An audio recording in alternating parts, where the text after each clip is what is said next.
You're watching your wife being led away by the most powerful man on earth. You can't move. You can't speak.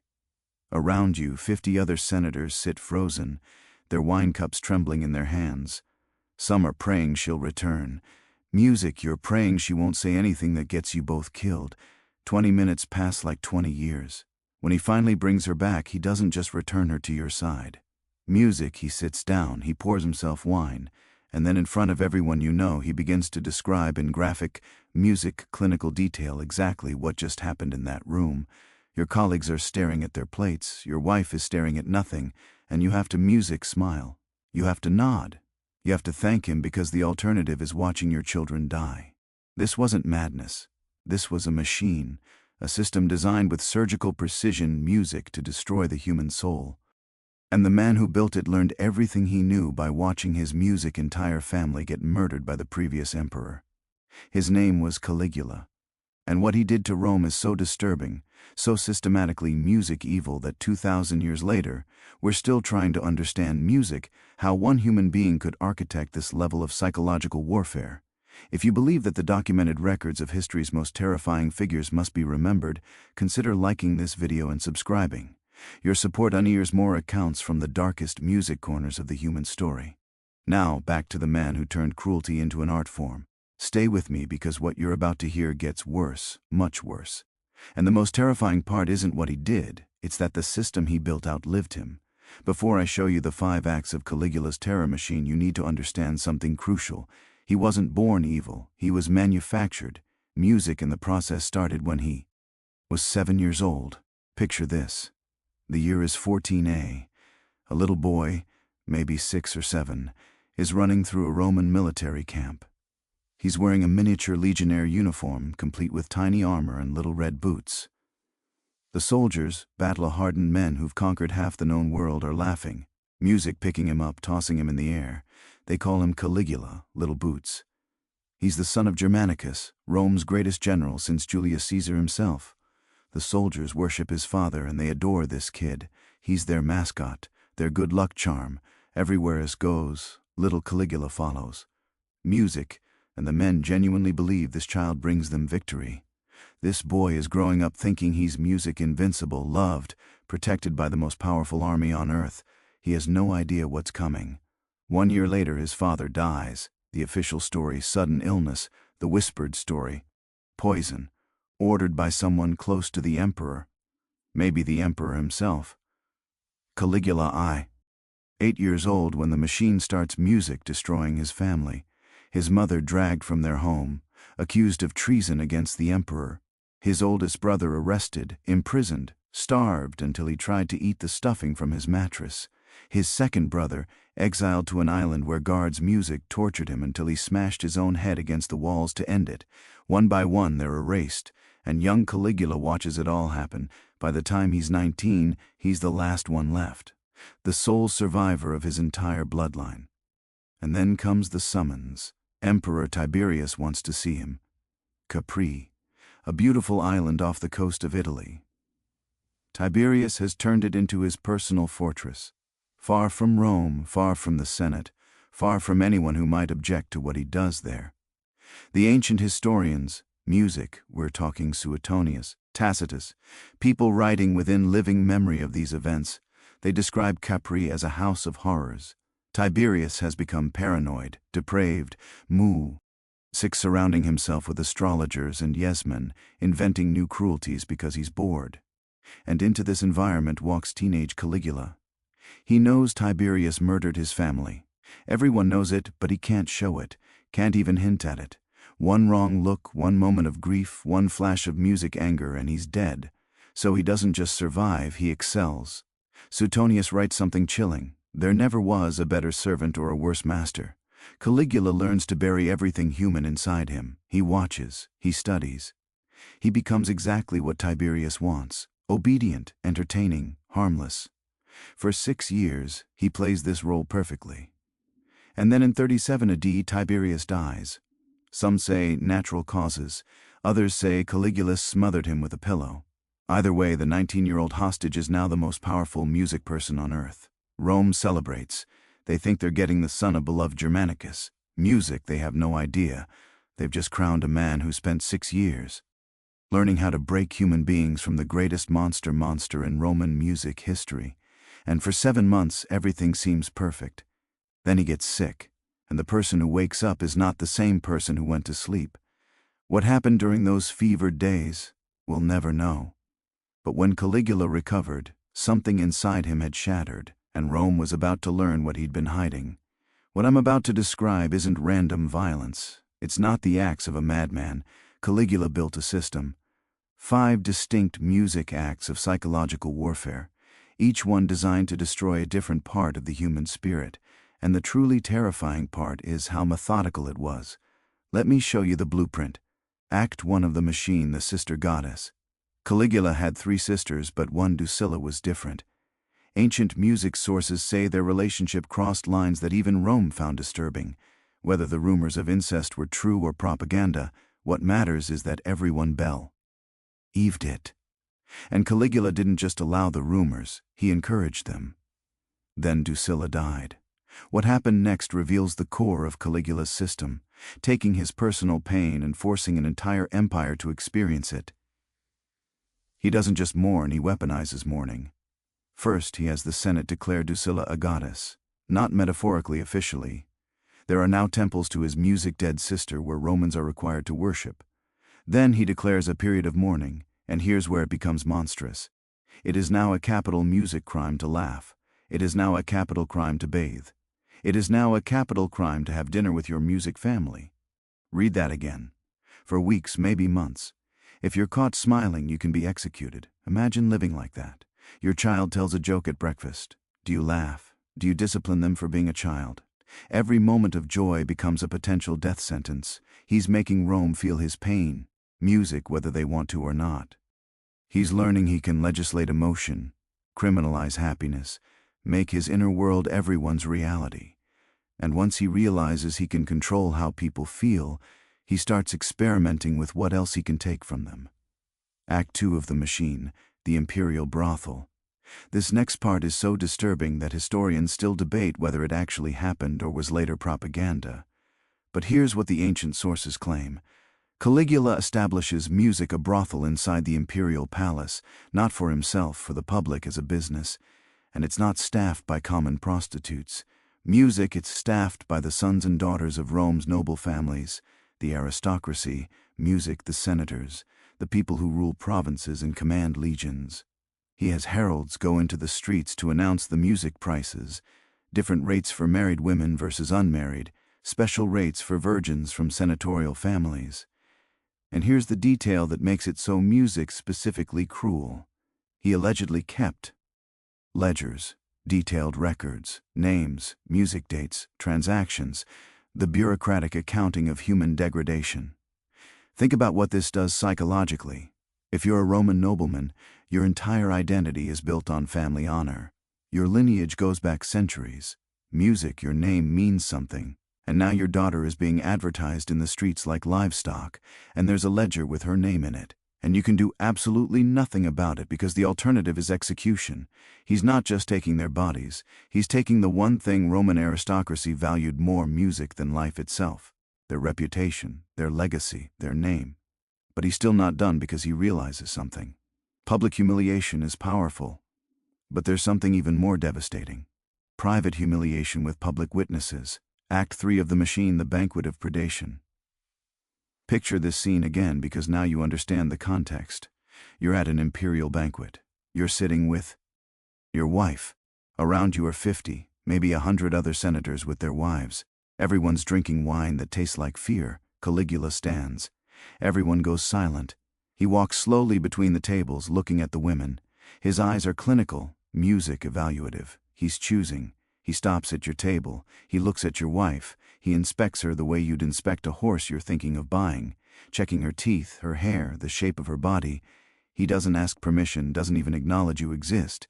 He just takes her hand and leads music her away. You sit there. The man next to you is staring into his wine.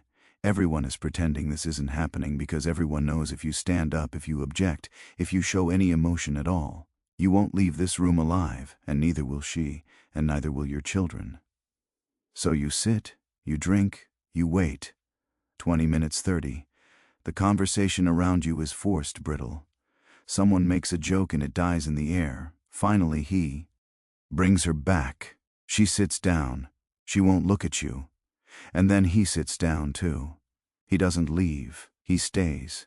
And in front of everyone, your friends, your colleagues, your rivals, he begins to describe what just happened in detail.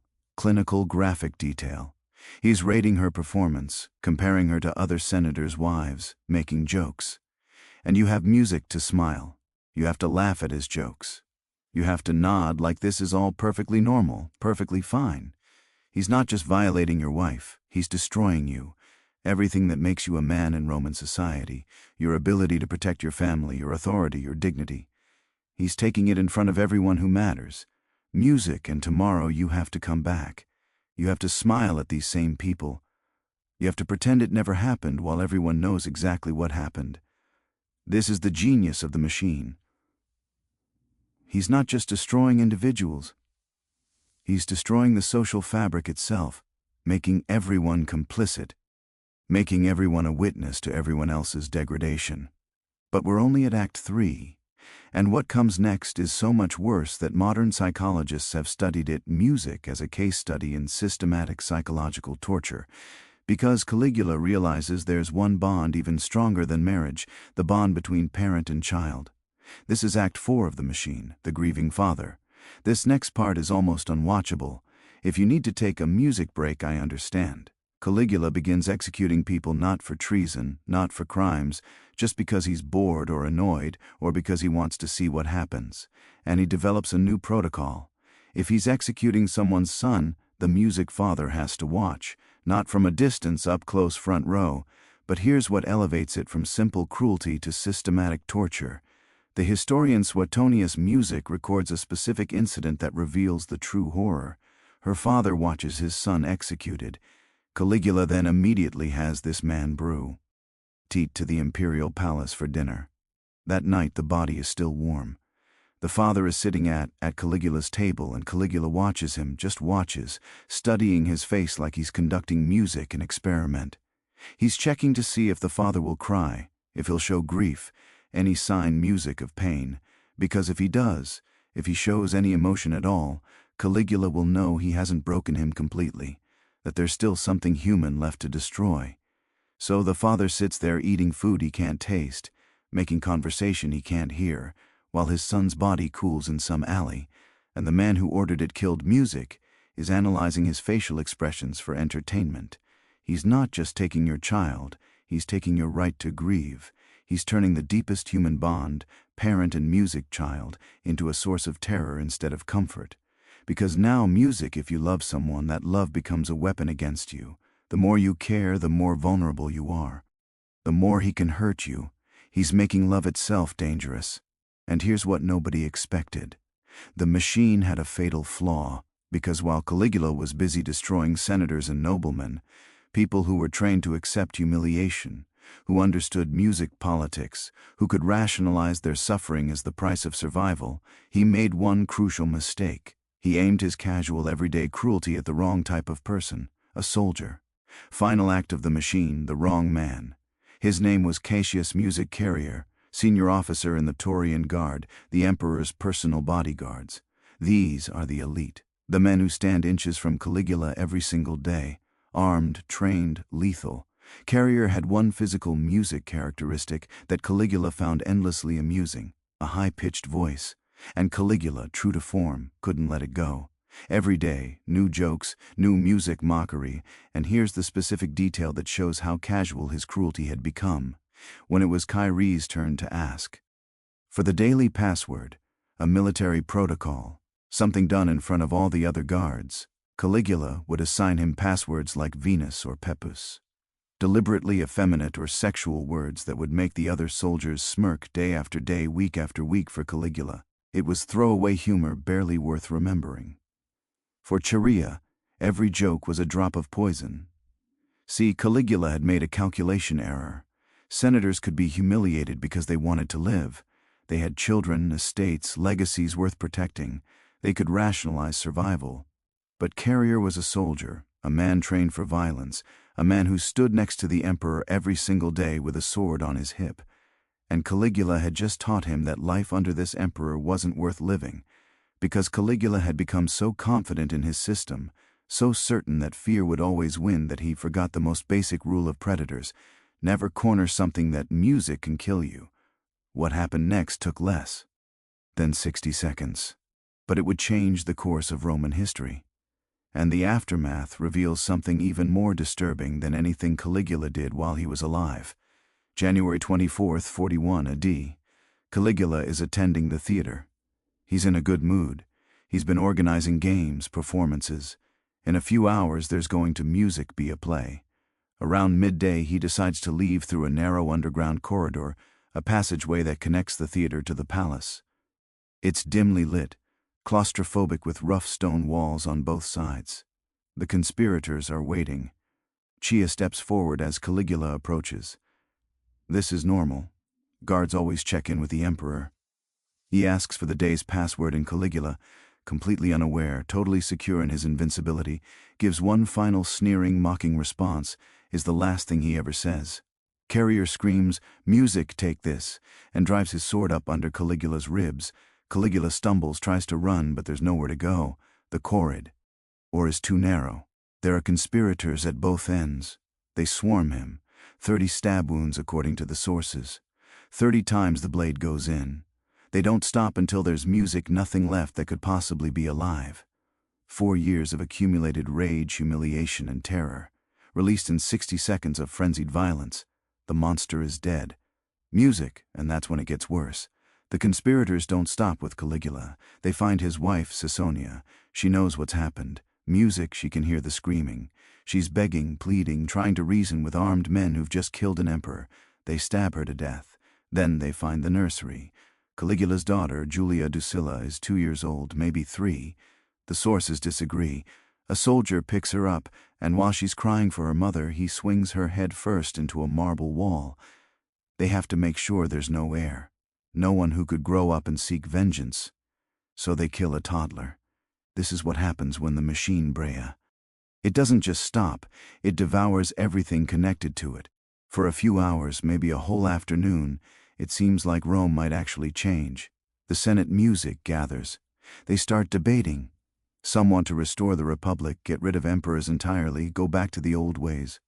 For the first time in generations, music, there's real discussion about what Rome should be, and then the Taurian Guard makes a decision. While the Senate is talking, the Guard is looting the palace. They're going through rooms, taking jewelry, coins, anything valuable. One of them hears something behind a curtain.